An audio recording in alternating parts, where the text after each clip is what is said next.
Hello friends, welcome back in Sangeeta kitchen. तो आज मैं आपके लिए लेकर आई जुकाम के लिए एक रेमेडी। इसे नॉर्मल भी हम पी सकते हैं। तो यहाँ पर मैंने 2 चम्मच बेसन लिया है, उसमें 1 चम्मच घी डाला है। इसे अच्छी तरह से हमें भूनना है बेसन को। इसमें 2 पिंच हल्दी डाल दी है। तो फिर से इसे हमें भूनना है जब तक ये अच्छे से भून ना जाए, इसमें अच्छी सी फ्रेगरेंस ना आने लगे।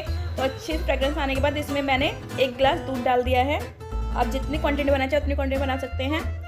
तो इसे बच्चों को 2 से 3 दिन तक पिला सकते हैं। जुकाम बहुत जल्दी से ठीक हो जाता है। देखिए गाढ़ा हो चुका है। अब इसमें शक्कर मैंने डाल दिया। आप शुगर भी डाल सकते हैं, शक्कर भी डाल सकते हैं, गुड़ भी डाल सकते हैं। देखिए अच्छे से हमारे ये गाढ़ा होकर रेडी हो चुका है। तो इसे ज़रूर बनाकर एक बार ट्राई करें। इससे जुकाम में बच्चों को सर्दी में बहुत जल्दी से राहत मिलती है। ये बहुत पुराना नुस्खा है दादी और नानी का।